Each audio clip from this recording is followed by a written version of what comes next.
Good morning, everyone. The Old Testament reading, the first reading today for our Masses, is taken from the book of Ezra.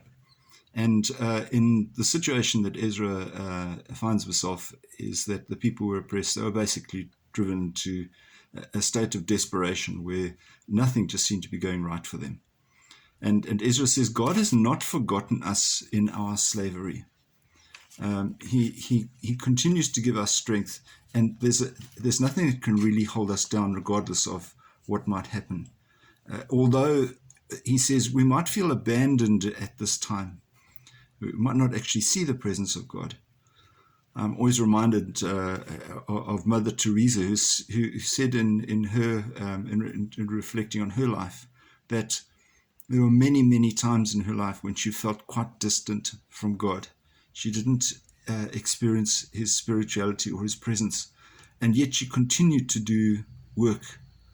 And that's amazing, that regardless of the fact she didn't appear to be getting affirmation from God. Clearly, she was getting affirmation from God through other people, but she wasn't experiencing it. She didn't feel close to God.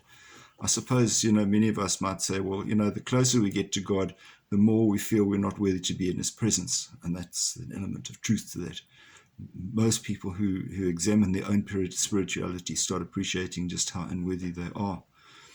It's those that don't examine their spirituality for some reason say, I'm okay, I'm fine. Yeah, I go to Mass twice a year. I'll be okay. That's not what is being reflected here. But God is with us, regardless of our circumstances.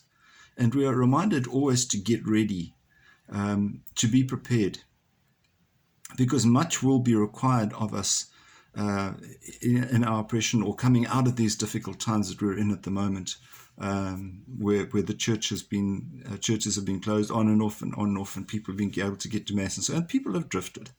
Some people have drifted to different faiths. Some people have drifted off completely. But we need to somehow get them back again. So much work will be required. And we need to appreciate God is with us. And we need to be courageous enough to actually stand up and be counted in this regard. So with that challenge in mind, have a wonderful day and keep yourself safe. God bless. Bye-bye.